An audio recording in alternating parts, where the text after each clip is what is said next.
All right. Everybody ready? We are live, Mr. Chairman, whenever you're ready. Okay, thank you. 7 o'clock. I'm going to call the meeting to order. Good evening, everyone. I would like to welcome everyone to the December 15th Graham Planning Board meeting. For this meeting, the City of Graham is convening by Zoom video phone conference as posted on the City of Graham's website, identifying how the public may join. Due to the coronavirus pandemic, this meeting is being held via Zoom platform. This meeting is being recorded for the purposes of taking minutes. If anyone is having technical or connection difficulties, please contact Preston Jenkins at 336-347-8674 for support.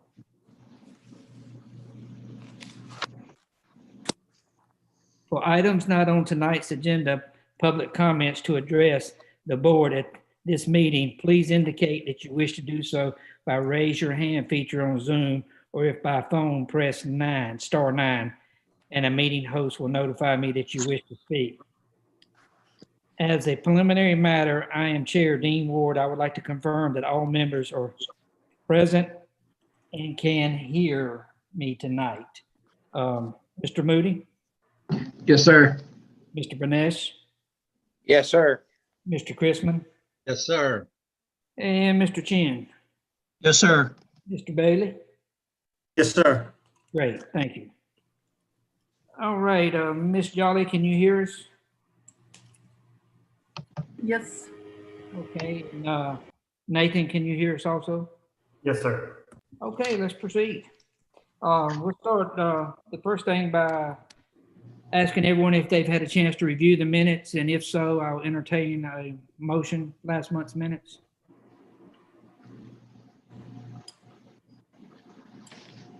Mr. Chairman, I make a motion to accept the minutes as presented. Thank you, and I'll second it. All in favor? Aye. Anyone opposed?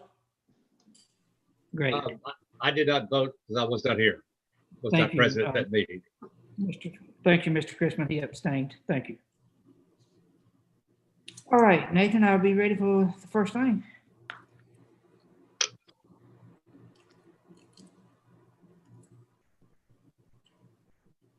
Dear Ward, the first item before us is CR 0502B.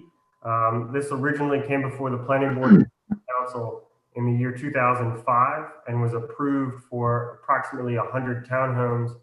The image on the screen before you is to the left what was approved in 2005, and then on the right what is being asked for permission to approve today. Originally it was for single story townhomes, and it's now for multiple story townhomes. One item worth noting is that the applicant revised their application this morning pursuant to the notes from the TRC, and has added an interconnection between the original neighborhood of Stillhouse Farms and the townhomes. I believe they are here if there's any questions for them. Thank you, Mr. Page.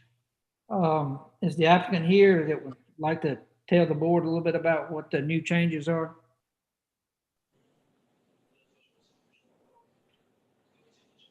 Jeff, I believe that's Aaron Hutchins. Mr. Hutchins, Jeff, if you would, bring him on. Thank you. Mr. Hutchins, if you would, state your name and address, please, sir. Hey, good evening, members of the board. My name is Aaron Hutchins with Summit Design and Engineering. The address is the 320 Executive Court, Hillsborough, North Carolina, 27278. Thank you, sir. If you would, tell us about the changes that's been made to the project from the previous approval in 2000 and was it 5 or 15? I mean, and to new improvements. Sure. Generally, it's just a minor change to the building type. There's a slight modification to the overall density of the project. Obviously, it's gone through a number of iterations throughout time, but the style of building is more efficient and suitable for the client, Meritage Homes, and based on their research of the area. And that is in general why they're seeking the request for the change. Okay. And is it still, you are moving it from 90, that was a previous approval of 90 to 110? Is that correct? I believe that number is correct, but even at 110, it's the density is still down from the original approved plan from 2005. All right. And where is this new interconnections that was brought in this morning to that Nathan was talking about? Where is that going to be at? Sure. Nathan, is there any way we can see your screen again that you had moments ago? Thank you. If you look on the view from the right-hand side, you can see a darker line connecting to the older Stillhouse Farms development. Basically, it splits what is currently lot 18 and 19.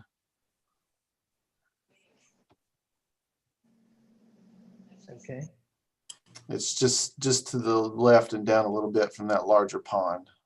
Gotcha. There we go. Thank you. Thank you, Nathan. Oh, okay. All right, thank you. Any questions from the board? Just feel freely to speak because I can't see anyone's picture to see who's anticipated to wanting to speak. Mr. Chairman, one question I have, it appears that the former plan had 13 buildings and the newer plan has approximately 17 buildings. Am I mistaken? Mr. Hutchins, can you answer that? I'm doing a quick count myself to confirm.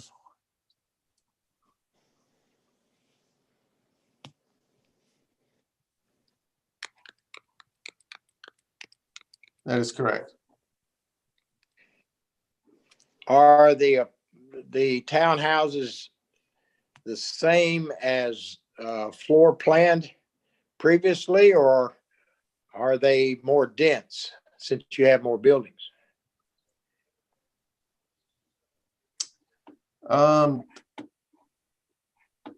It's essentially the same. I mean, it's a different style building because it's a different developer, but it's essentially the same in terms of floor plan style.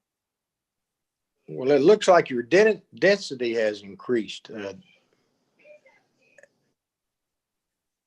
That is correct. Yeah, the total number of units from the 2015 plan increased by, I believe it was 20. 20 units. Chair Ward, Yes. Mr. Benesh, it may be helpful. The number of units from 2005 to now has actually decreased, and the square footage of the units has increased. So the units are larger than they were in the previous rendition, and there are less of them than there were in 2005. Thank you very much. Thank you for that clarity. Nathan, I'm kind of confused. In 2005, there was 90 units. Is that correct? And they're proposing to go to 110?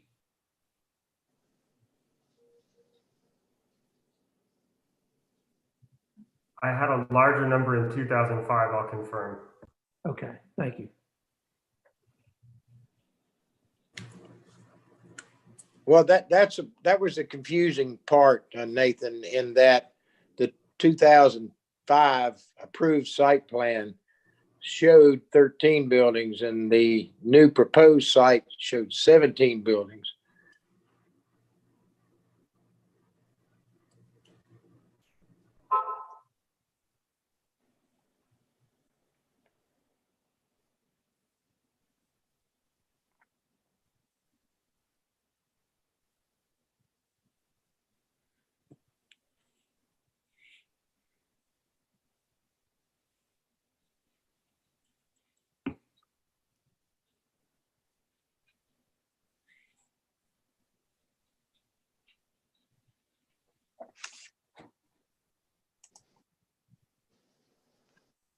Sorry, it's a big file, but it is loading.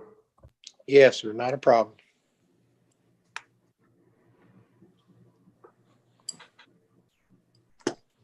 It's on page 6 of our packet.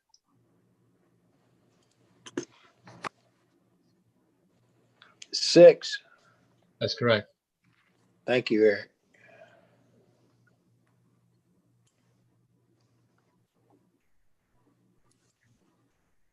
I believe it was 112 in 2005, but I'm still zooming in.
My Adobe crashed while I was trying to open this. Do you want to continue with other questions and we'll come back to it?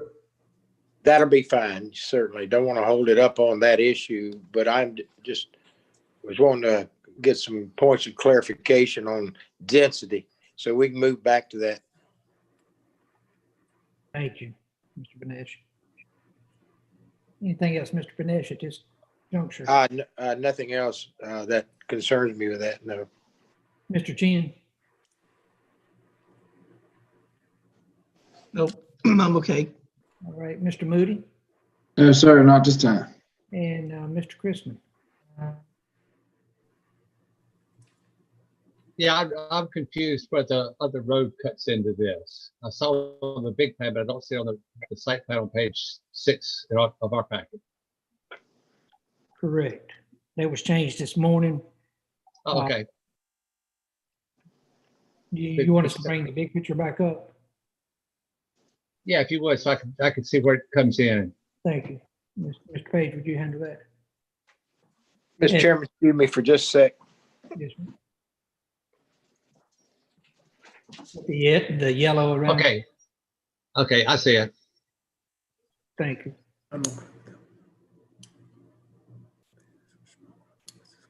Mr. Hutchins, while we were waiting for the package to load up there, can you tell me what the approximate lot width is on each one of these units? I believe they're right around 21 feet wide. 21 feet wide, and are they going to have a single car or two car pad in front of them? Let's see. I believe it's just a single car. And are any of these going to have garages, or are they all outdoor parking?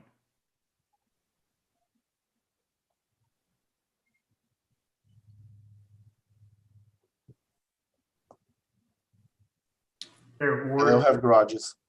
Thank you. Yes, sir, Mr. Page. I was able to confirm that 2005 said total number of townhomes 112. 112. Thank you, sir.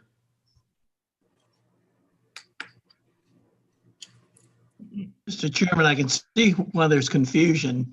What we got in the packet for the previously approved site plan is not the same as the one we're seeing on the resubmission this morning. The only difference is the point of egress. Well, even the layout of the townhomes.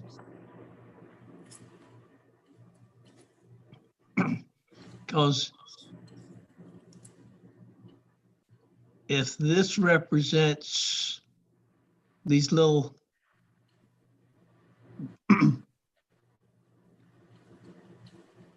little squares represent the townhomes, it's different from what we've got in our packet. That's part of the confusion.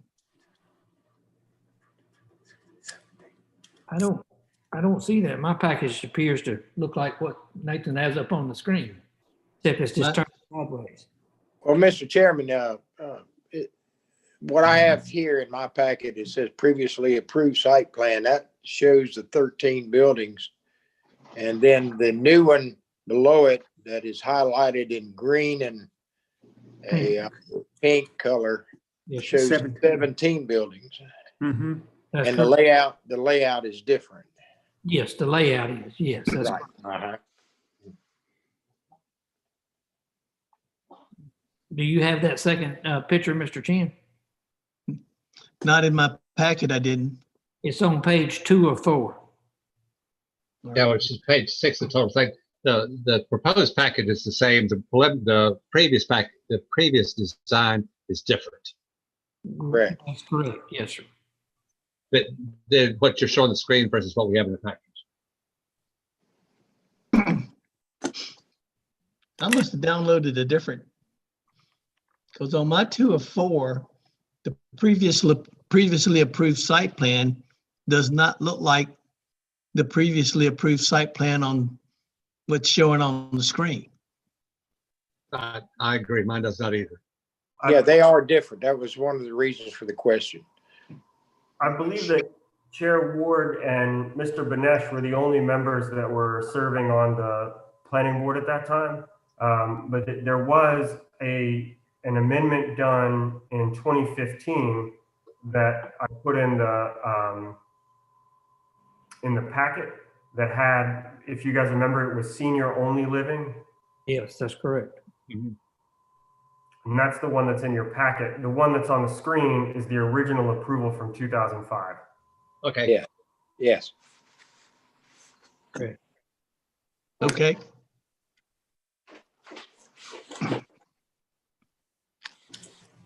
Getting back to Mr. Hutchins, you said they were 21 feet wide lot, and there was single car garages going to be on them. Is that all of them, or just a portion, or can you tell us at this point?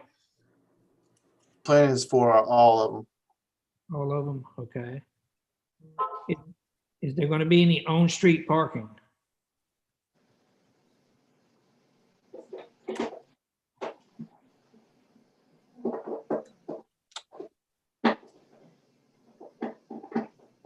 There will be some parallel parking. Clarify parallel, please.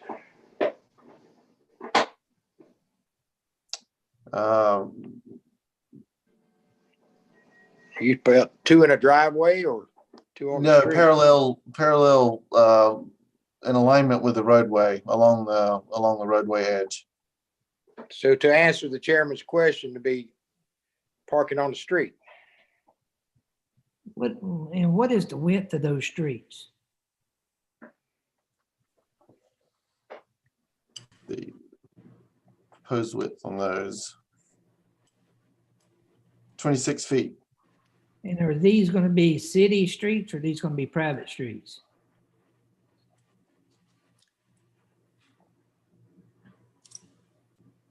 These will be private.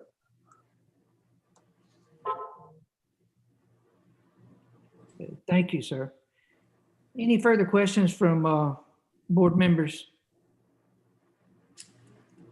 Nope.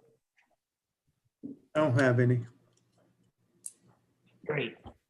All right. At this time, I'll take questions from the audience. If anyone in the audience or attendees tonight would like to speak, please indicate by raising your hand, and you'll be recognized and called upon. If anyone in attendance would like to speak during this agenda item, please indicate that you wish to do so by raising the hand feature in Zoom, or by phone, press *9 to notify the host that you wish to speak. We will recognize you at the appropriate time to speak. If you're having technical difficulties, please contact Preston Jenkins at 336-347-8674. Again, that number is 336-347-8674. Okay, Jeff, if anyone has their hand raised, let's start recognizing them. No one at this time, Mr. Chairman. Okay, we'll give it a few more minutes before I move on. Award. Yes, yes. The site plan doesn't have a street cross section on it, and so it would default to the city's regulations, which is a 27-foot back of curb to back of curb road width. Thank you. And Nathan, would that still be a private? Are we still going to go with private there, or is that going to be a city maintained? It says, it indicates that it is likely to be private, public in the notes for the development, but that may just be a spillover from the Stillhouse Farm portion. It will be clarified before the city council meeting. Okay, great. Mr. Wilson, can we see Mr. Patterson here and let him talk? Glenn, you've been unmuted. Hi, this is Glenn Patterson, 885 Cheeks Lane, Graham. I'm available for any questions from a historical nature on this. It's been family land forever.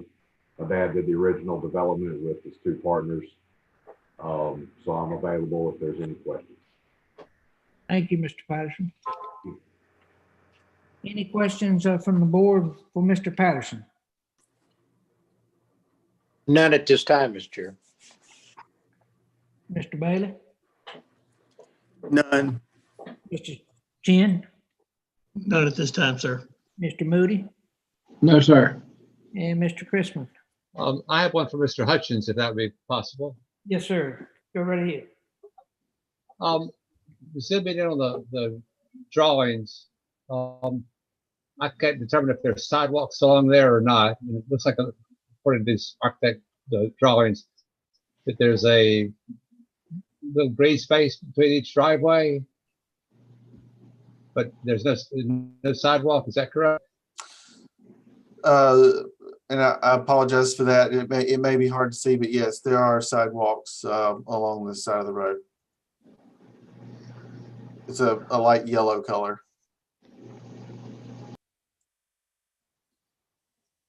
Okay. On both sides then, it looks like, which is, no, it's Yes. just one side, I'm sorry, the outside of the It's bottom both, it's circle both there. sides. Okay.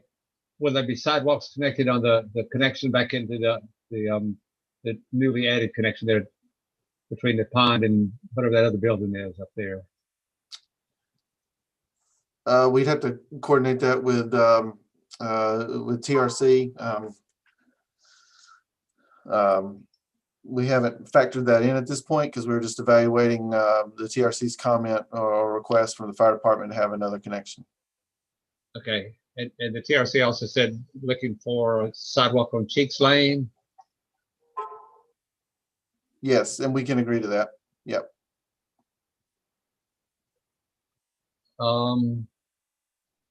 It said the stream determination points will need to be field verified. Could you explain that to me, please? If I'm not mistaken, that work's already been done. It's just merely identifying the actual location of the stream. Okay.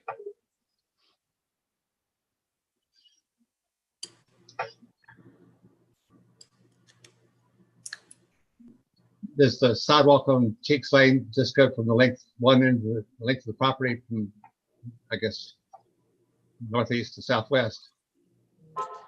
Yeah, Or just just along just along the parcel frontage. Yes, sir. Okay. Yes, sir.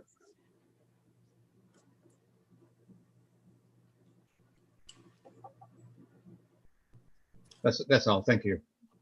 Thank you, Mr. Christmas.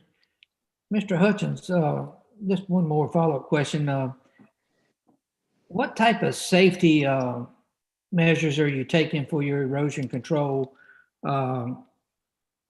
basins or ponds, or are you going to have fences around them? If so, how tall, and what type of material are you going to use? We haven't gotten that far in the overall design process and permitting. Certainly, they would be done at a minimum to meet state requirements and code for their their sizing and parameters. I don't know that we would, it's not common to propose fencing around those temporary erosion control measures and devices. Are all of these going to be temporary or is any of them permanent? Well, the ones that you see on the plan would be for post-construction stormwater control measure devices. Right. And those would most likely have some form of protection to prevent any accidents and certainly limit any liability. Okay. Thank you, sir. Any further questions or follow-up questions from the board? And I probably misread. Is 2-bedroom, 3-bedroom? Bear with me one moment, I'm confirming that.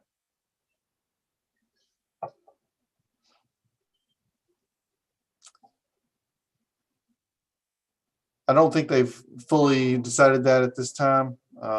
Okay. But they're 2-story, 2 floors. Yes. Okay. All right, if there's no further questions, I will take discussion from the board members. Any questions for Nathan or any questions between the board members? Mr. Chairman, the second point of egress that's being proposed,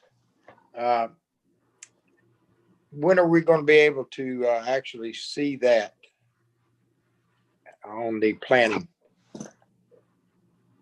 Nathan?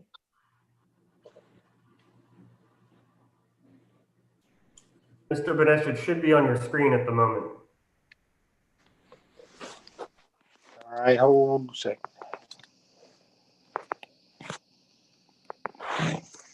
Got the yellow around it. Okay, thank you. Thank you very much. May be helpful to note that that neighborhood is also owned by the same developer. The same person is developing the townhome in that single family home portion. Very well, sir.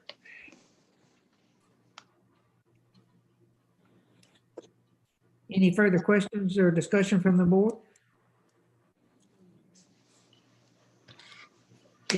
If not. Mr. Chairman, Yes, sir. is public comments closed? No, we'll take Mr. Boney. All right, hold on one second. He's having technical difficulties. Give me just a second. Okay.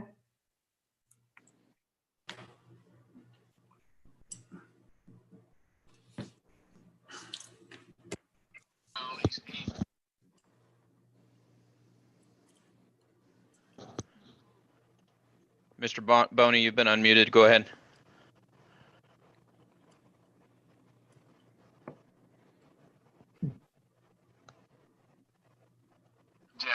Mr. Boney, I can't hear you.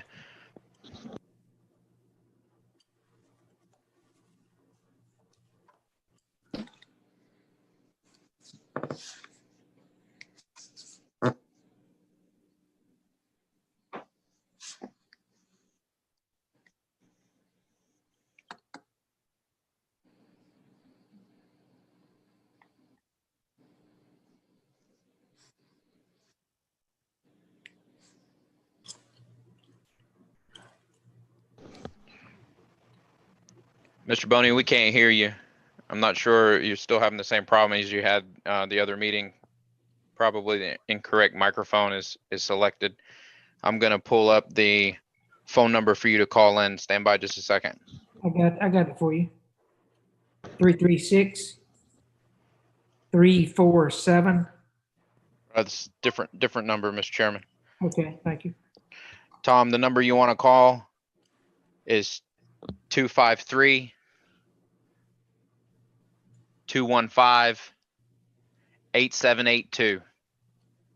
253-215-8782.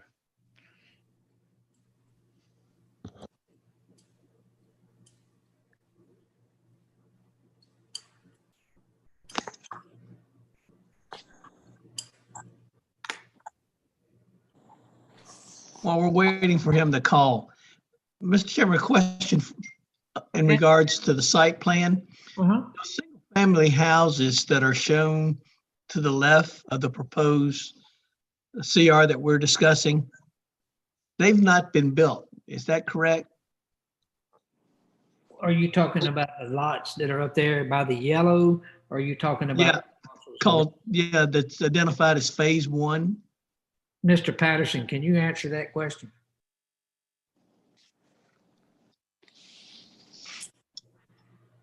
Let's unmute Mr. Patterson if he's still there.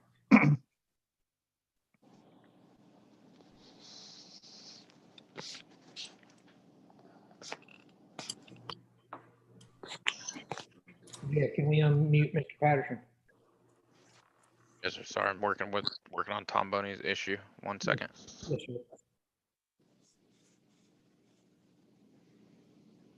There we go.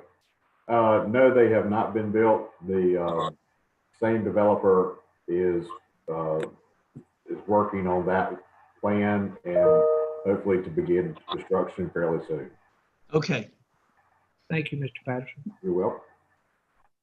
I think we have him now. Stand by, guys. Okay, great. Mr. Boney, can you hear us?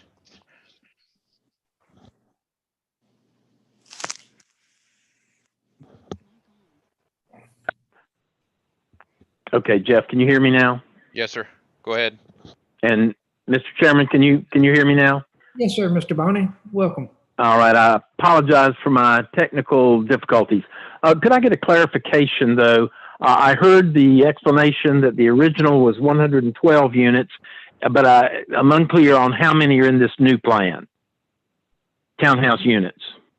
In the new plan, it was going to be between 90 and 110.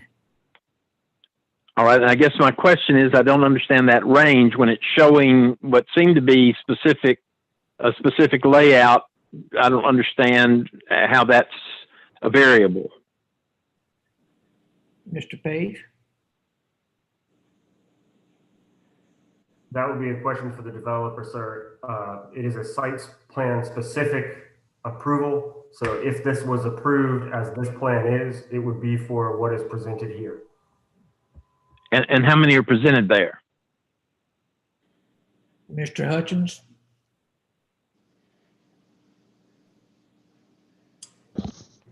You've been unmuted, Mr. Hutchins. Oh, thank you. I believe it's 104, 105. Okay. And then I see the part that's been yellow circled as the new access point into the existing subdivision.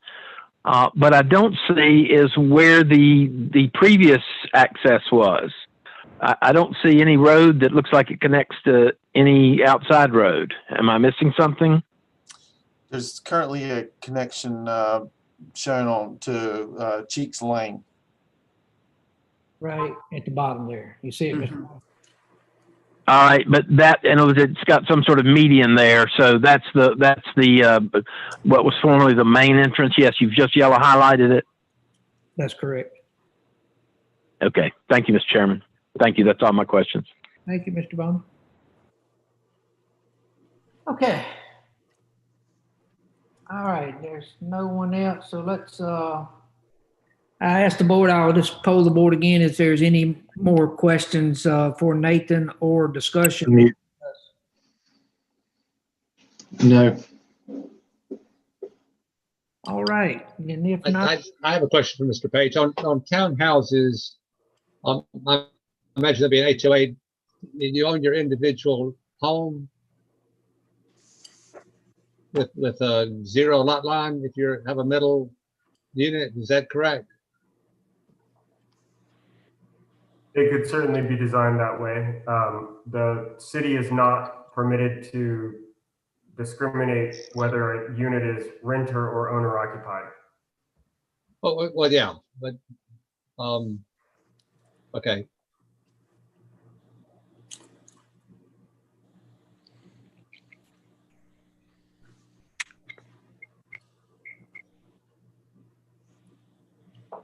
is that it, Mr. For Chris? Mr. Hutchins, are there any amenities planned, playground, or there's a lot of open space? Is there anything planned for the open spaces?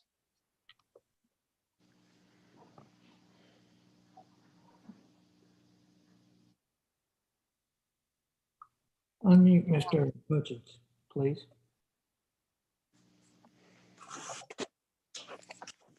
Thank you. There's nothing in terms of specific amenity area with the abundance of open space and the pedestrian pathways. That is what we're considering part of the amenity of the overall development. Okay.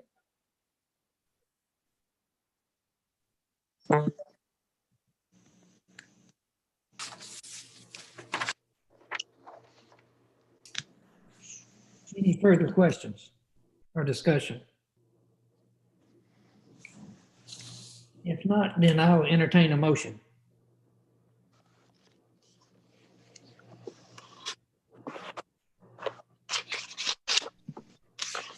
Mr. Chairman, I'll make a motion to approve the recommendation of the changes presented by the applicant. Okay, can we add a couple of things that staff was recommending? Certainly with conditions. Yes, sir. Do you want to read them or would you like for me to read them? Those conditions, I'd like for you to read them. You have them there in front of you. Yes. Thank you, sir.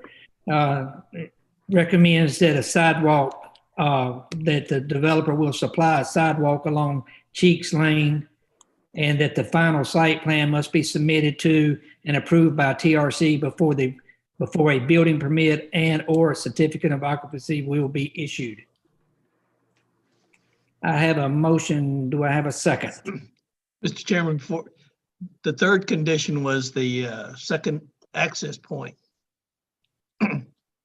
Correct, Mr. Chin, and also add for the third condition, the second access point. And the fact that I may say that this is in accordance with Graham 2035 Comprehensive Plan 5.1.1 and 5.2.1. Okay, Get it all in there. great.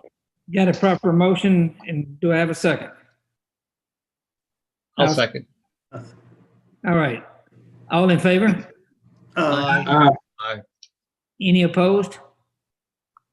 I'll poll each one of you. Mr. Chrisman, Aye. Mr. Moody, Aye. Mr. Chin, Aye. Mr. Bailey, Aye. Mr. Benesh, Aye. and I vote aye myself. Thank you. Nathan, moving on to the next one.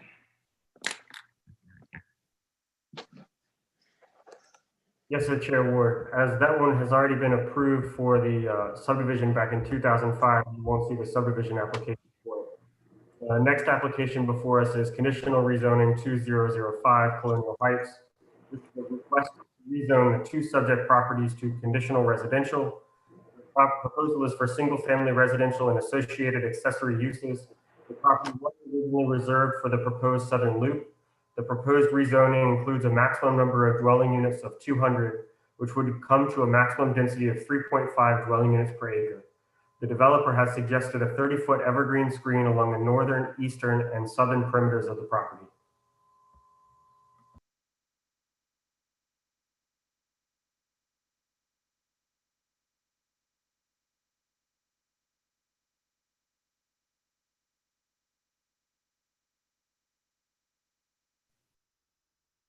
Thank you. Is the developer present? Okay. Marlene, you've been unmuted. Marlene, if you would state your name and address for the record. This is Judy Stalder. I'm sorry that it says Marlene Sanford. It's Judy Stalder. Can you hear me all right? Yes, ma'am, we can. Good evening, planning board members. I'm Judy Stalder, 3537 Admiral Drive in High Point. I'm working with Leo Terra, and this is their first development in Graham. We're asking for a conditional residential zoning, and we've paid special attention to your 2035 comprehensive plan and your future land use map. I just wanted to say I appreciate it, and I know the developer appreciates that these documents are available to let developers know what you expect in development. We've also looked through your development ordinance, and tried to take the guidance given to us from your planning department. And last night we had a Zoom meeting with some of the adjacent neighbors and have taken into consideration their comments as well. We want to build single family homes here. The home size will be approximately 2,400 to 2,800 square feet of living area. And the price range will be around $300,000. The lot sizes vary from a minimum of 6,000 square feet up to a little over 10,000 square feet. The property is designated as suburban residential on your future land use map. And according to your comprehensive plan, that means neighborhoods with this designation should have a density of 3 to 6 dwelling units per acre.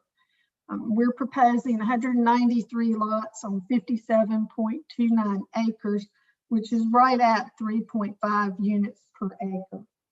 We're also preserving significant open space. It comes to about 18 acres for active recreation, protection of environmentally sensitive areas, plus a perimeter buffer.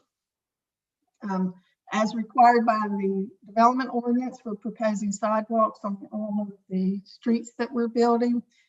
And we know that connectivity is important for the future plans of Graham. It's not always welcomed by the residents in the adjacent neighborhoods. And we're trying to balance that connectivity with public safety. And we're open to any suggestions that you have for how we can fulfill those requirements and still be seen as good neighbors. The neighbors on Windy Drive asked that our connection there be emergency access only with an automatic gate. We're fine with this if it can be accommodated through your ordinance. We've done it in other jurisdictions, but that was just one of the things that we heard from the neighbors last night, and that's for the connection to Windy Drive on the north side.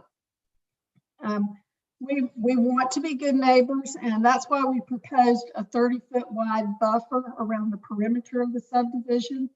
It'll be maintained by the HOA, and we want to leave that as undisturbed as possible, but where it's necessary, we'll plant additional evergreens to form a visual separation between this neighborhood and the adjacent neighborhoods. As I said, we had a neighborhood meeting last night on Zoom. We invited everyone that was on the planning department's mailing list. And some of the things that came out of that meeting, one was the request for the Windy Drive connection to be a gated emergency access with no additional connections required in exchange for that. A second one was a request to add gates to the northern terminus of Archer Drive and Hampton Drive. Those are the other two connections to the north. That goes to the Cashion farm. And Ms. Cashion says that being an operating farm, they would prefer that there be something to block people from taking their ATVs or dirt bikes out onto their farmland. And we're willing to add those gate connections, those gates at those connections, if that's permitted by your development ordinance. Another question we got in the neighborhood meeting was about our timeline. We'll start, if approved, we'll start land development in the fall of 2021 and probably begin vertical construction in early 2022. There are 3 phases of development shown on the plan. The first phase is between Lacey Holt and Hampton Drive. That's that first north-south drive on the map. The second phase is from Hampton Drive along Colonial Heights Court, and that is the section on the southern end of the property, that long cul-de-sac on the southern end. And then the third phase is from Hampton Drive to the end of Greenwood Court, and that's that northeast sector. I would say all in all, the neighborhood meeting went fairly well.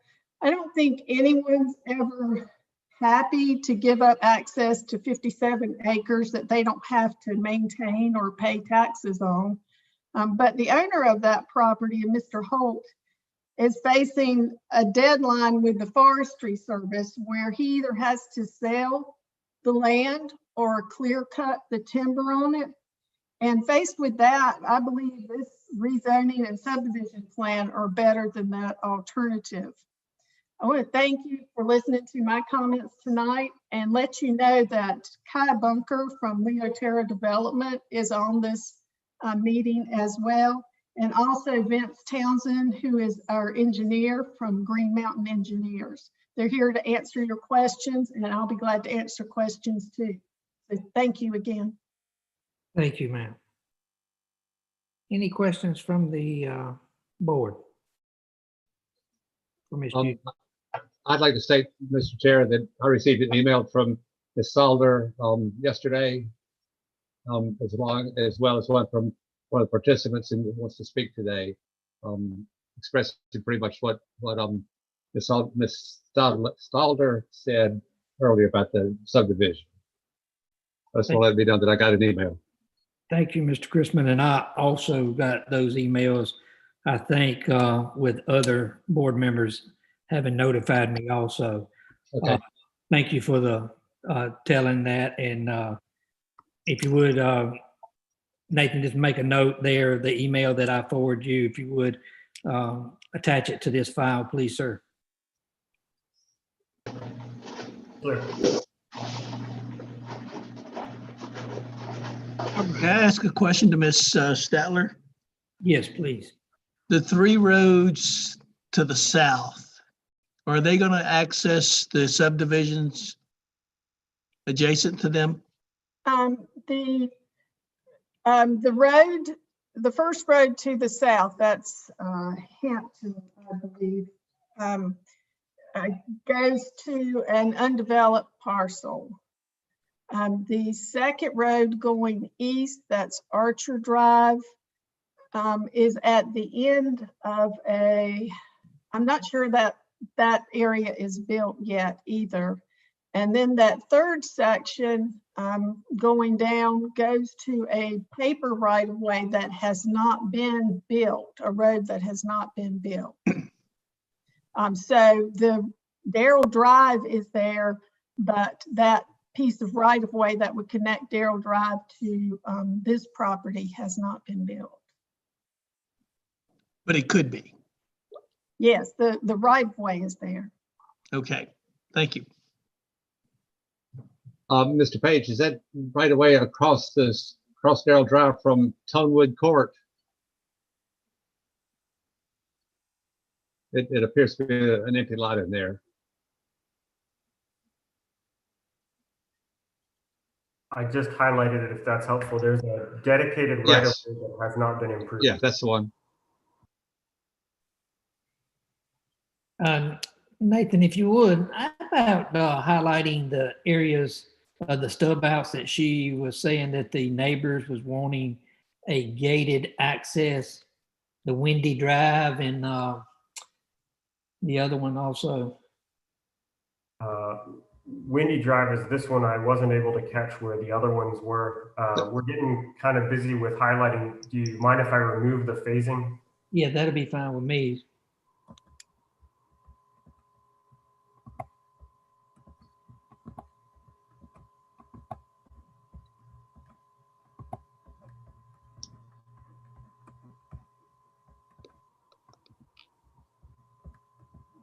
Miss Judy, would you help us with the stub out areas again that the neighbors wanted, adjoining property owners wanted gated entrance? Yes, Windy Drive, they wanted, they asked if that could be an emergency access only and have an automatic gate on it that could be operated by the by emergency vehicles. So that would be at the cul-de-sac on Windy Drive. And is that the only one that you proposed? We're fine with doing that. That's the one the neighbors ask us about. The other two, the northern terminus of Archer and Hampton, go to the cash-in farm, and they've asked that we add a gate at the end of that to prevent people from coming out into their farmland. Would that be something that y'all was being considered as a temporary item or a permanent item?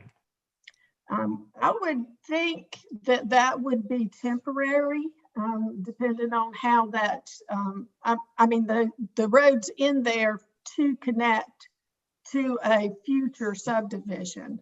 So I presume that whoever builds that next subdivision would be interested in having those connections. Thank you. Nathan, I don't know of a location in the city that's ever been approved for a gated access for emergency vehicles only. Do you know of one or care to discuss what the city's thoughts would be about that? I'm only aware of where that's been done for private infrastructure. The rear entrance into Watercourse Apartments has a gate that is for emergencies only. Okay. Thank you. Any other questions from the board? So Nathan, then it is possible for the Windy Court folks to have an emergency gate there.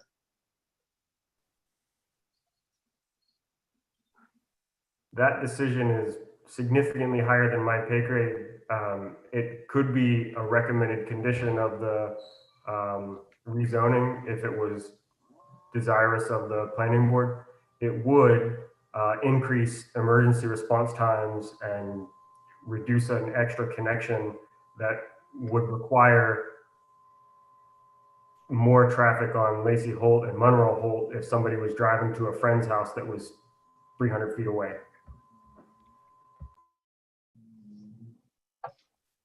Would that be a condition that if it was something that this board approved, who would maintain something like that?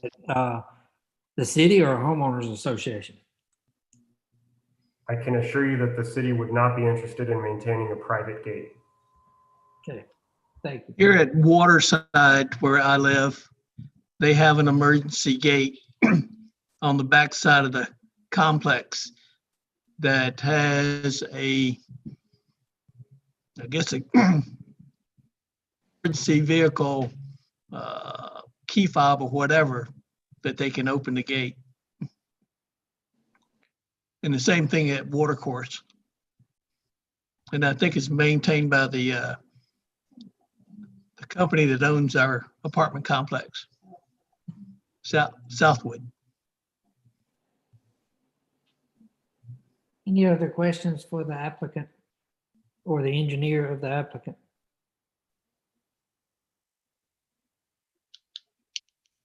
I got just a couple more. What is the average lot size, Miss Judy? I'm going to ask our engineer, Vince Townsend, to answer that.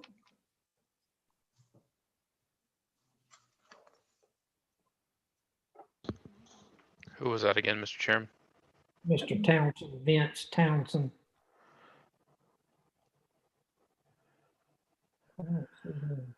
Oh, he's down at the bottom, below the Alamance News. Okay.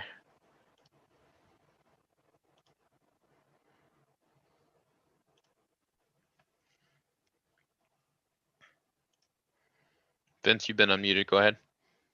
Mr. Townsend, if you would, please state your name and address for the record. Okay, Vince Townsend, 7A Wendy Court, Greensboro, with Green Mountain Engineering.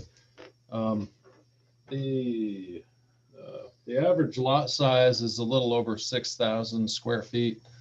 I don't know precisely what it is, but our smallest lots are 6,000. And the biggest ones are up to 10,000 square feet, but the average is just a little over 6,000 square feet. Does that answer your question? Yes, sir. Thank you, sir. You're welcome.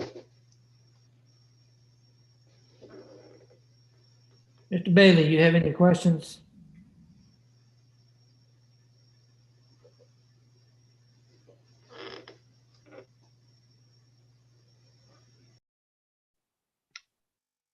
Mr. Bailey, we haven't heard anything. Not this time, Mr. Chair. Thank you. Mr. Moody, No, sir, not this time.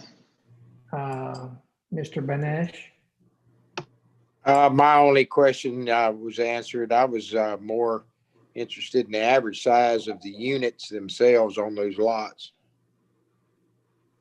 okay.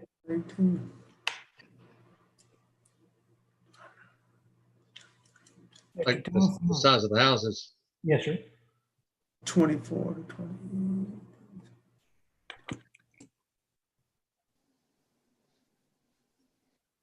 Miss Judy or Mr. Townsend, would you like to answer that question? I can answer it. It was discussed last night. I think the average size was proposed to be, gosh, is Judy available? Can she? Yeah, I have my yes. notes. The average size is between 2,400 and 2,800 square feet of living area. That's heated area. Yeah, that was my recollection. Yeah. Too. Thank you. You're welcome. Mr. Banesh, any further? No, that was my primary question. Mr. Chen, any follow-up questions? No additional questions. And Mr. Crispin, any follow-up questions? I'm good right now. Thank you. Okay.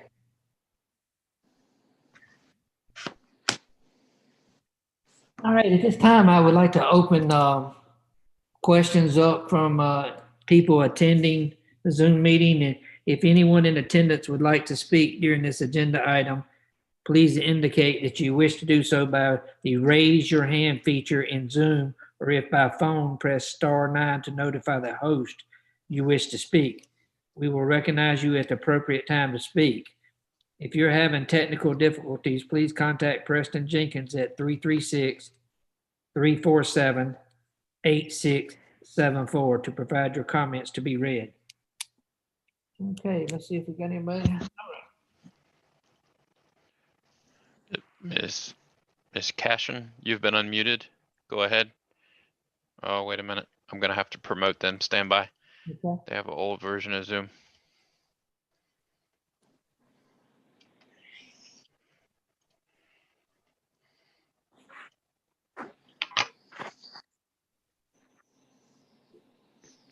Miss Cashin, you've been unmuted. Okay, thank you. Yes, I was going to address the road stubs going into my property, the farming. We presently farm the area that they're getting ready to build on, my sister's part, and that's fine. But I was just real concerned that there's going to be heavy equipment like combiners, and there's going to be spraying, and I just wanted to make sure, that this is going to be compatible with my farming and how that is going to affect me. But as far as the road gates, during the meeting last night, they said something about they may have to have some kind of fire turnaround there. So when they talked about that, I was just wondering if that could be changed into a cul-de-sac also, so that it would be less available for people just to come on over and be on property where it would be dangerous when farming is taking place. So I just have real concerns about continued farming and this development right there that close. I appreciate the barrier there also with the trees. Ma'am, if you would, state your name and address for the record for tonight. Okay, this is Janice Holt Cashin. I presently are living at 2331 Gardner Holt Road, Burlington, but I own and getting ready and I was planning to move into my mom and dad's house on this property, 1820 Lacey Holt Road. Okay. Thank you. So I had expressed several concerns about the overcrowded of the road and what kind of study had been on the Lacey Holt Road and the whole area, how congested everything is and the overcrowded of the schools. But I don't suppose that's where we talk about this, but the main thing is these, that there is farming, and I just wanted to make that. I'm hoping to continue to farm as long as possible. Yeah, I'm not planning on selling. You know, a statement was made, kind of sounded like that I might be wanting to sell, but I'm not planning on selling. Thank you very much. So, Mr. Wilson? Stand by. I have to change your back here. All right. Next one is Kathy Silver. Key. You've been unmuted. State your name and address, please. Hi. Can you hear me all right? Yes, ma'am. Would you state your name and address, please? I'm Kathy Silver Key. I live at 718 Windy Drive. I wasn't able to, I didn't know about the Zoom meeting last night with the developers. I don't know how I missed it, but I am in favor of that emergency gate there. We've got so much increased traffic coming. I live on the very corner of Windy and Monroe Holt. So the speed limit there is 45 miles per hour and people come zipping by my house that way. And since the developing to the west of my property has been ongoing, the traffic keeps increasing. And so therefore I would be so in favor of that emergency use gate only at the end of Windy. It's getting pretty unpleasant at some points. But I was also wondering if there is any, it seems like there's a lot of open spaces, and I understand the situation, but I hate to see all the woods go and all the critters in it. And I was wondering if there was any plan to preserve any of that. Okay, thank you. Let's see here. Miss Judy, you want to answer that question, or do you want to defer to your engineer, Vince?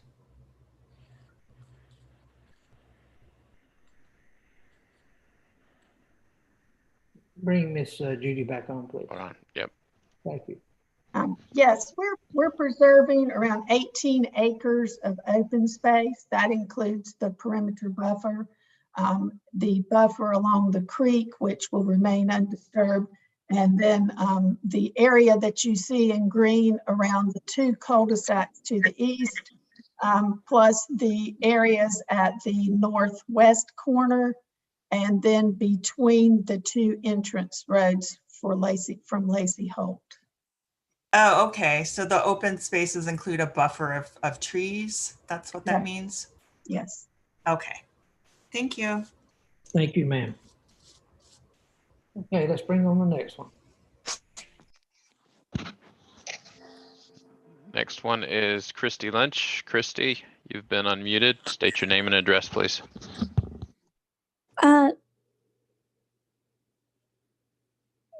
Hi.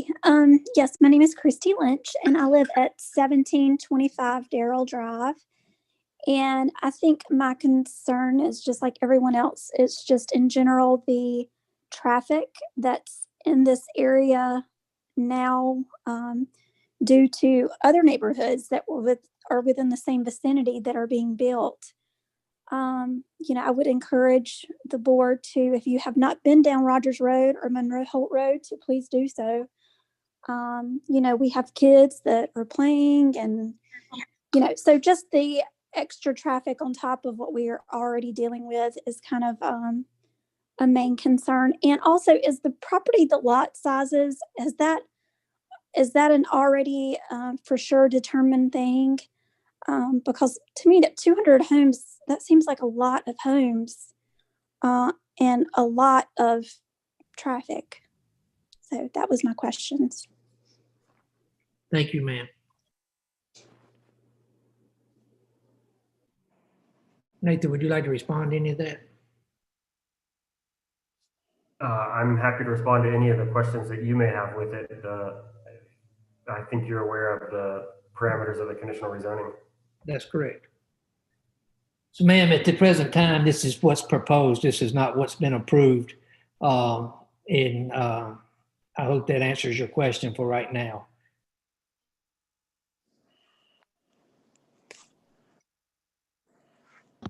Okay, let's go on to the next one. Yes, thank you. Thank you very much.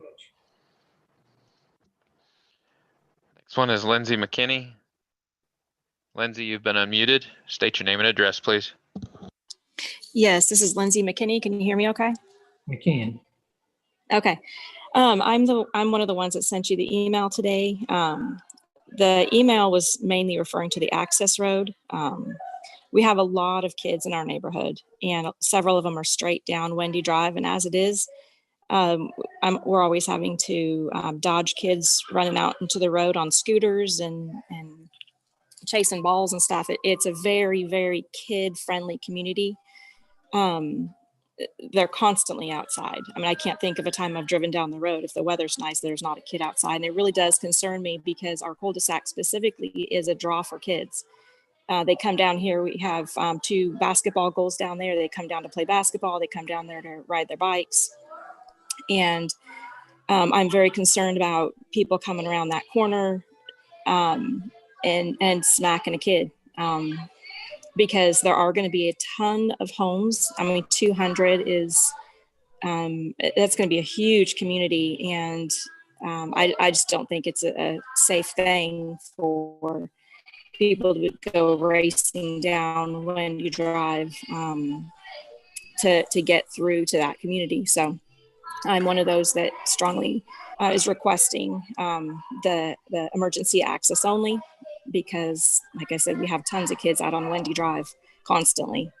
And I have several neighbors that have expressed the same thing. You know, we're a very tight-knit community. We all do talk to each other, and we walk around and talk to neighbors. And, you know, a lot of my neighbors feel the same way I do about it. It's just not going to be a safe situation to open up our small streets to a huge community like that at the end of Wendy.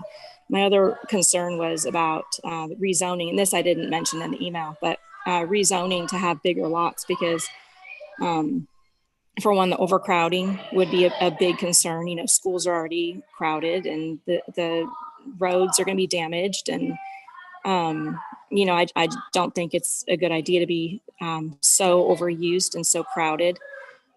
And I'm also concerned that it's going to bring our home value down. That, you know, if we're at the end of the cul-de-sac, and when we bought it, we had tons of open space. We have space now, and if we have homes right up next to us, it's going to affect our home values, and I'm very concerned about that because we don't have much money, and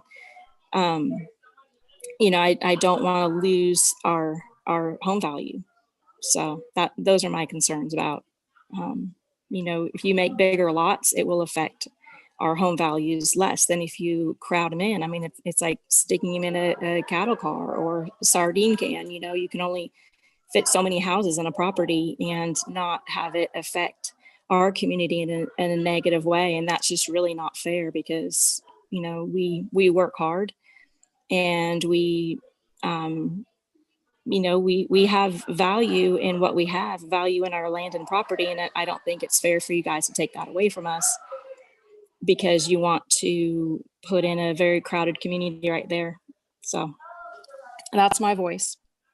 Thank you, Ms. McKinney. I didn't get your address. Would you state your address? Yes. Again? Lindsay McKinney at 632 Wendy Drive. And we're the last house in the cul-de-sac. Thank you very much, Ms. McKinney. All right, next one. Mary Taylor, you've been unmuted. State your name and address, please. Hi there. Yes, it's Mary Taylor. Can you all hear me? Yes, ma'am. Thank you, gentlemen. I live at 974 Stonehaven Drive. Listening to this proposal, it appears as if they are going to be putting in high density homes with the zoning of R7, it appears as if. And I was reviewing the 2035 plan and the development ordinances today. And I was reading, and it's talked about ideally 50% of the right-of-way should serve for bicyclists and pedestrians, and the remaining 50% for automobiles. Now, currently on Lacey Holt Road, we have citizens walking and we have them riding their bicycles. Is the city looking at widening or improving Lacey Holt Road in response to this proposed major subdivision? That's question number one. Also, just yesterday, along that proposed area, that road flooded with the rain across both lanes. I'm concerned about that building a high density neighborhood would not mitigate the impacts of the water runoff. Also concerned about the amount of growth, which would also impact the already overcrowded schools. And I do know that one of the goals was to improve schools, and I'm concerned that that's going to negatively impact it with Southern Middle and Southern High School being over capacity. And I know that's not your area of expertise, but I do know that does impact the schools. Now, growth is a wonderful thing as long as it's thoughtful. And we do wish to welcome neighbors and newcomers to the area and to improve the downtown. However, I don't think it should be at a huge cost to the existing citizens, some of whom have been here for several decades. These low interest rates are not going to go anywhere anytime soon. So I do know that the boom is in response to the lower interest rates. I would like to see a very thoughtful, slow growth. A rushed, excessive growth would change the fabric of this quaint town negatively generations to come. So if they truly want to be good neighbors, I am requesting that the zoning remain at a higher number, like R12, R15. That would minimize the negative impact. We've already had so much growth in the southern zone with Forks of Alamance, Riley Springs, and they're adding 92 homes just off council already. So I'm just concerned about that. Thank you again for the opportunity to address this board tonight. Thank you very much, ma'am. Anyone else? That's it at this time. All right, I'll open it up for discussion from the board members. Mr. Benes, let's start with you. The density always concerns me. However, it does conform with the 2035 plan. Density seems to be at the forefront of most issues when it comes to townhomes and housing and subdivisions, mainly because of how it disrupts the neighbors and their area around them, farmland and other communities as well. I'm not sure that the developer would even consider a less dense,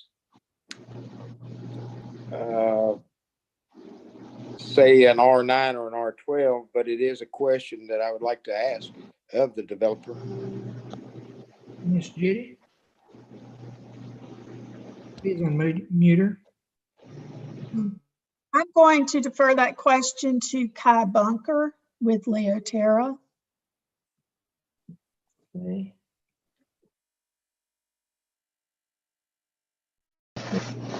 Hey, can everyone hear me? Yes, sir. If you would, please state your name and address. Yes, sir. Yes, Kyle Bunker with Leotair Development. Address is 110A Shields Park Drive in Kernersville. We feel like we've already gone to a lower density by leaving almost a third of the site as open area and undisturbed.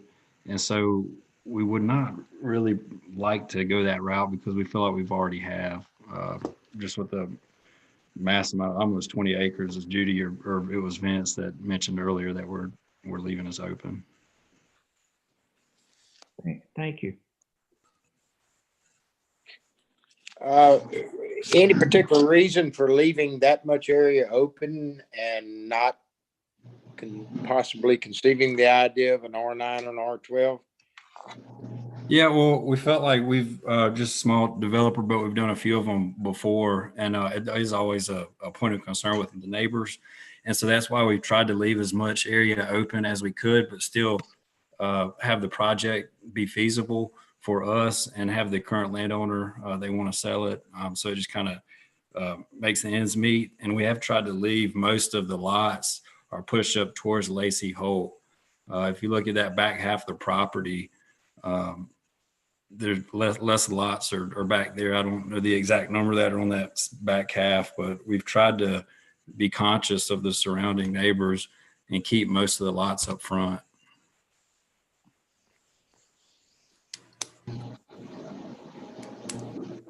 All right, I appreciate that answer. Of course, I needed a clarification to help with the answers to some of the neighbors' concerns. Also, Nathan, I forwarded you something that you can pick up on later. One of the closest cities around that uses emergency access had just recently put in, they adopted an ordinance, was in Kernersville.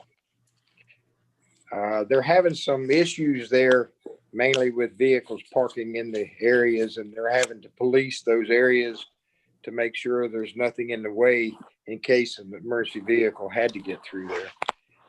That's another issue that concerns me, and I don't know how the city would approach that and requiring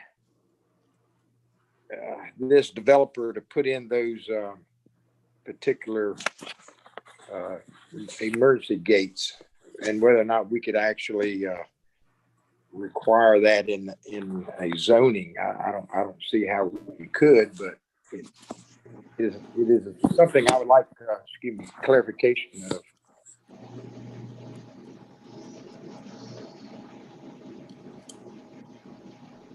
Can you answer that, Nathan, at all? Yes, sir. So the City Council has broad authority for conditional rezonings to apply standards that might be slightly different than those typical for our development ordinance. And so they have the authority to request that the be something like for emergencies only or whatnot, but they also have the authority to require that all of the houses are made of gingerbread or something like that. I got you. You're right. I'm not sure that it's particularly likely. As I said, the only incidents that I'm aware of that in the entire city is where the street, the water lines, the sewer lines, all of it is privately maintained, and that's at an apartment complex. But we could, I guess, as a zoning board, put in a condition for that.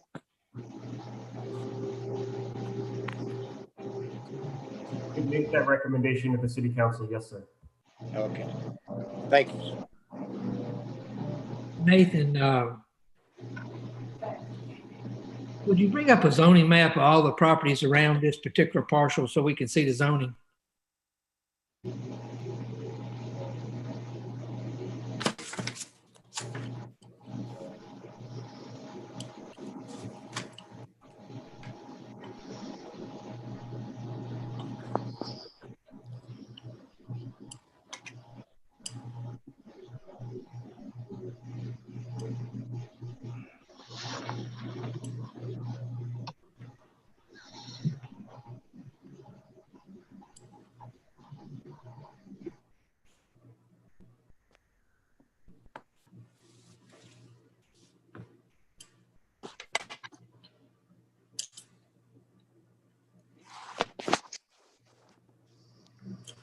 R12, R16, R18, excuse me. So to the west, the conditional residential that has some townhomes, that's the Shamrock Valley. Around the property, you have mostly R12, but to the east right there, there's RMF, the residential multifamily. And then you have the RG, which in this instance has a trailer park on it. Right. I'm familiar with that area. Thank you, Nathan. Mr. Bailey, you have any questions? Yeah, I have a question there. You've got 18 acres of open space. One of the suggestions was for recreation. And I guess my question is, what type of recreation? Are you going to have walking trails, hiking trails, or basketball courts or tennis courts, or what type of recreation? Miss Judy? With the 18 acres of open space.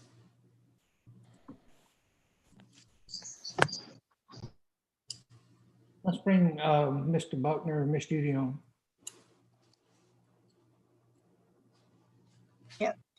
Thank you. Some of that open space is the perimeter buffer. And then the other, some of it is the buffer that's required around the waterway there on the, excuse me, the northern or the eastern end. We do want to have some active open space there, but we haven't gotten that far yet in our plans. We're open to suggestions. Yeah, Mr. Bailey, this is Kyle with Leoterra. We had the thought of putting in some kind of play field or definitely walking trails. And then from hearing the neighbors, sounds like everybody likes the greenery so much. So if, you know, we can always leave the trees if we feel like that would be the best thing. Going into this, we thought we would have a play field, but you know, we're certainly okay leaving those trees there in lieu of having that play field or a dog park or things like that. Okay, thank you. Mr. Chin. I have no questions. Thank you very much. Mr. Moody? Not at this time. Okay, Mr. Christman. Concerning the farm to the north, Ms. Cashin, instead of a gate, could you just, would it not be possible to berm it and just continue the 30-foot barrier across there like there's nothing there? You still have the road stubbed into woods at a berm instead of trying to put up a gate, you know, go into a field. Yeah, we're definitely fine to, we can build a berm there if we can have approval, plan approval to do that. We can certainly. We're talking about putting an emergency gate into a field, and you know, a fence would be the same thing as an emergency gate going to a farmland, I would imagine. I don't know what kind of emergency, you know, you certainly wouldn't need one with the key fob to open and close that gate. Yeah, we weren't planning on an emergency gate at those points of access. It was just a gate to stop any traffic. The emergency gate was for Windy Drive. Just on Windy. Yeah.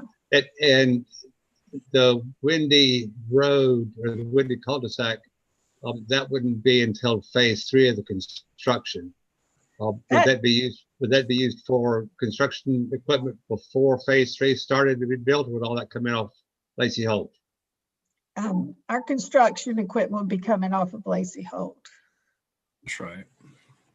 Okay, so when you start doing the site grading and moving earth around it, it's, you know, it's going to have to be logged first, I guess.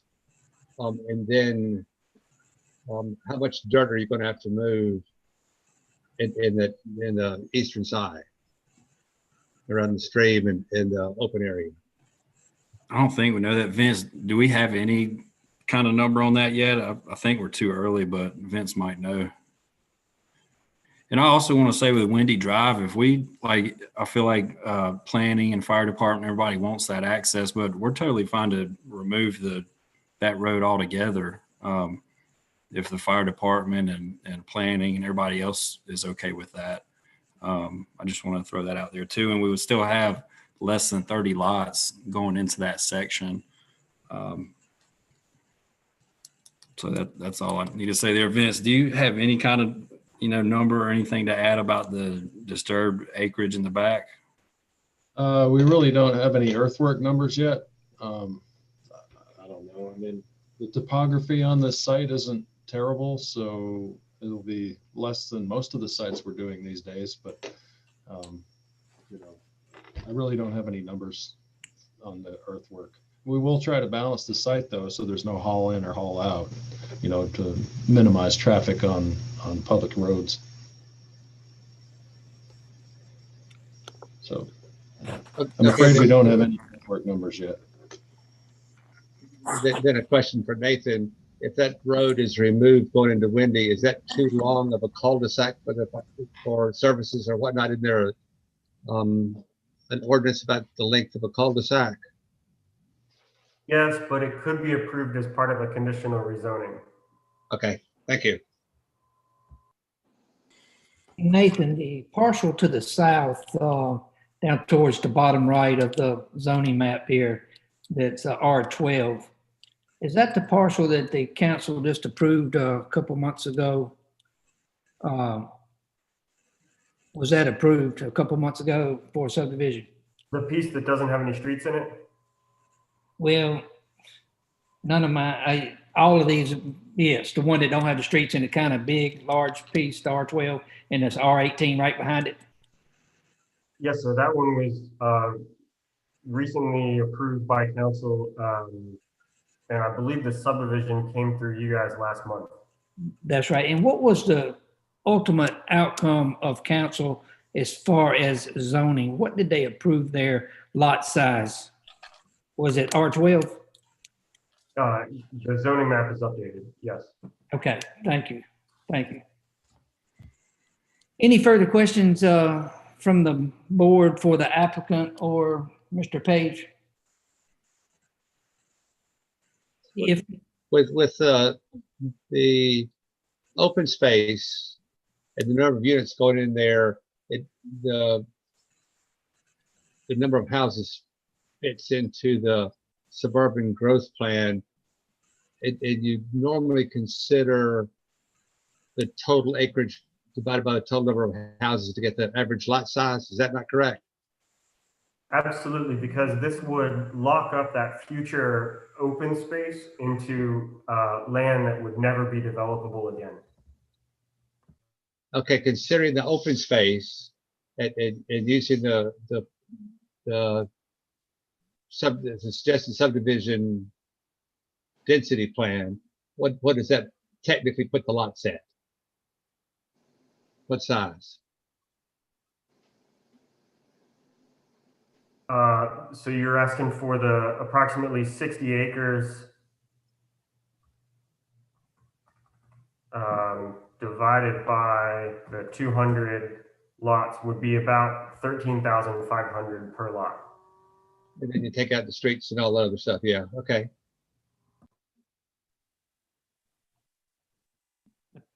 the majority of those lots are 6,000 square feet. That's correct. But the ordinance in the law, thanks to our representatives in Raleigh and the land developer lobby, consider the total acreage for the lot size.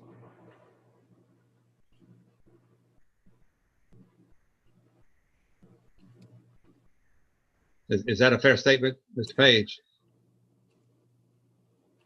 There are a number of regulations where the state has said that you have to consider the whole area. You cannot exclude riparian buffers and other items from the potential development. Okay. Let me be clear that you can exclude those areas from development, but the developer gets credit for those areas.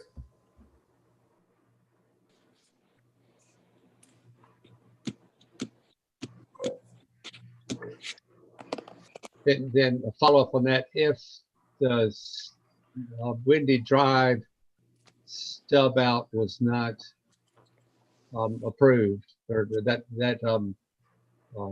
was left open,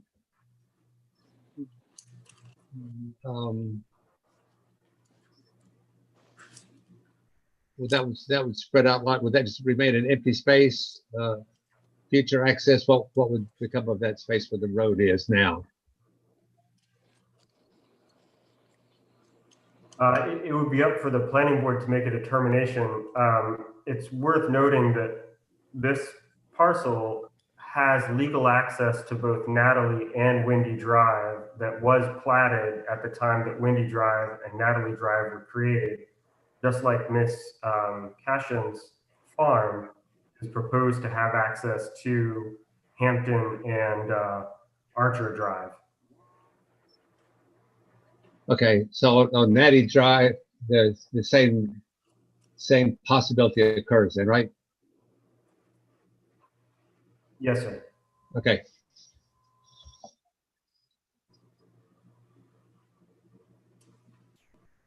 Any further discussion amongst the board members?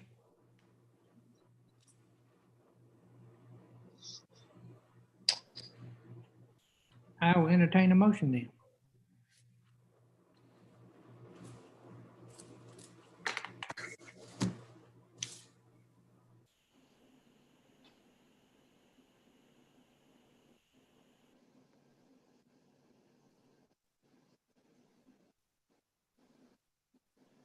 Lord, I would move to, excuse me, I would move to recommend approval with the following conditions.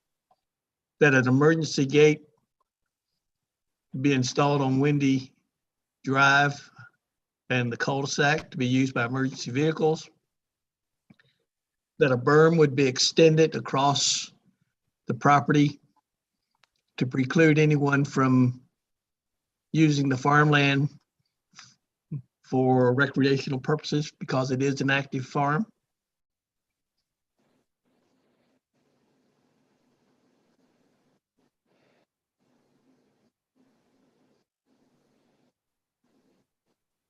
Anything further?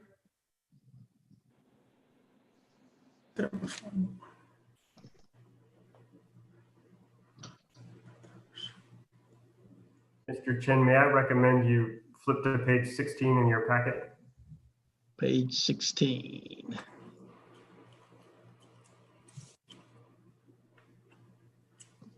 All right. Trying to find the page numbers.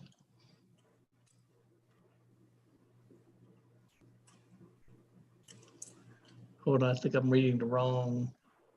Okay. I'm sorry, I was reading the wrong conditional rezoning.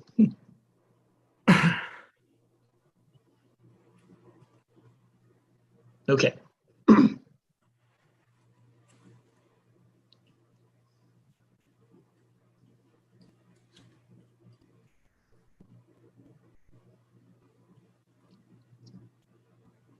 All right. This is for Colonial Heights CR 2005. I move to recommend approval with the following conditions. That an emergency access gate be installed at the end of Windy Drive for use by emergency vehicles, and that the berm be extended completely across the northern boundary of the property to preclude residents from using the farmland as for ATVs.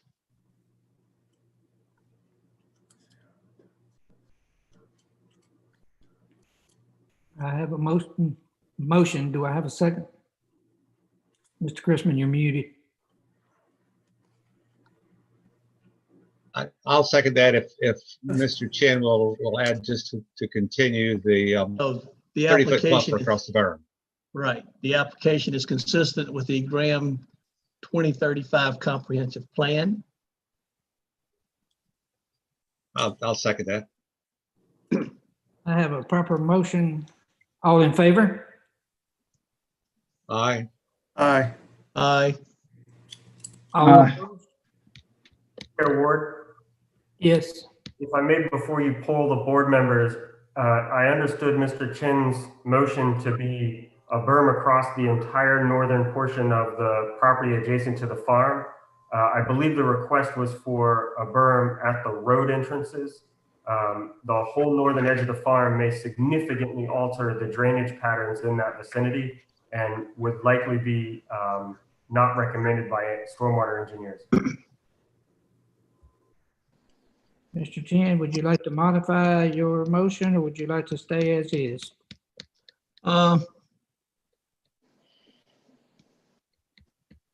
I'd like to modify it, but I'm not sure how the verbiage should be stated.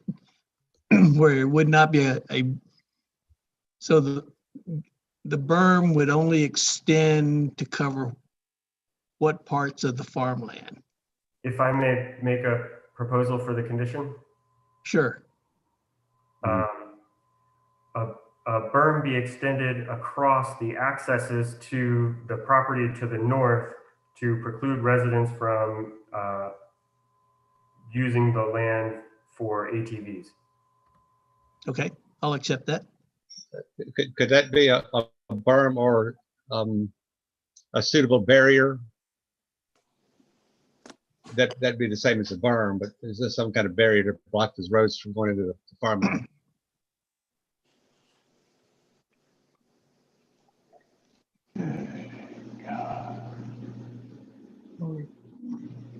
I think being the owner of the farm expressed no intent to sell the land. I would expect they'd approve the berm more than having a barrier.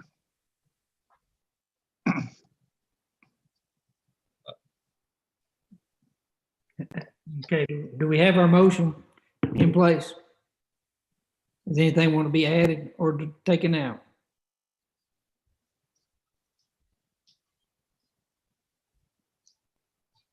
I'll ask for a second again. I seconded that. All in favor? Aye. Aye. All opposed? Aye. Aye. I will poll the board. All in favor, Mr. Bailey? Aye. Mr. Chin? Aye. Mr. Chrisman? Aye. Mr. Moody? Aye. And all opposed was myself, Mr. Benesh. Opposed, nay. Thank you.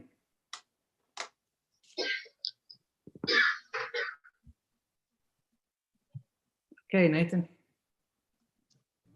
Yes, Mr. Ward, Chairman Ward. The next item is the subdivision that matches the previous and the exactly it's the same thing. And as you all are aware, if the rezoning is in place, the subdivision shall be approved. And if the rezoning is not in place, the subdivision shall be denied. Thank you. I'll entertain a motion.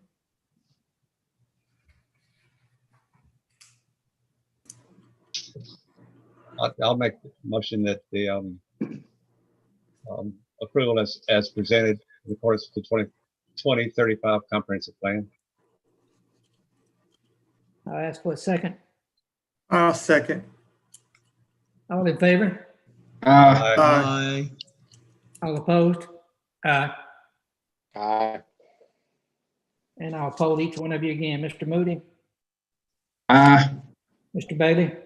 Aye. Mr. Chrisman? Aye. Mr. Chin? Aye. All opposed? Mr. Benesh? Mr. Benesh? Nay. No. And nay myself.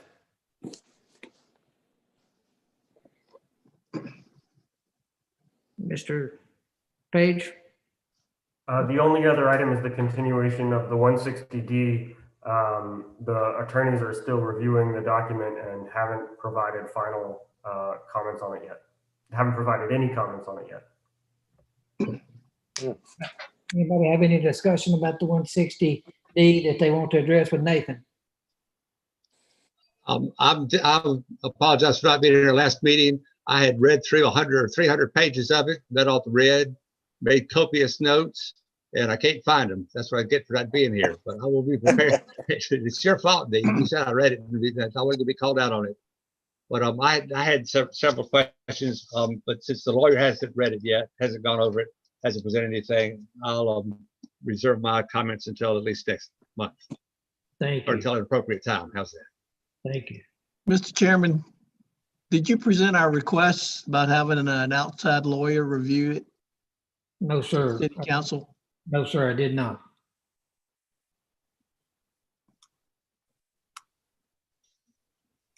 It's too early in the game until we see what they're going to come up with. There's not really questions that we can ask attorney because we don't know what the state's going to approve. Okay. Any further? Anything else? Any old business? All right. Nathan, you have anything further for us? No, sir, Mr. Chair. And anybody else? And if this is appropriate time, Mr. Chair, I'd like to make a motion to be adjourned. That sounds great for me, Mr. Chrisman. I second it. Second. All in favor? Aye. Aye. See y'all next. Good Merry night. Christmas. Stay safe. Have a Merry Christmas. Merry Christmas to you too. And by the way, just for your guys' information, I couldn't join that Zoom meeting when it was a quasi judicial. I was actually in Texas, so there was no way in the world I could get there. I do apologize. No problem, Mr. Benes. That does bring up one point. Due to the severity and increasing cases for the coronavirus, the interpretation of that statute has changed to a quorum of members physically present, and then some members may be remote.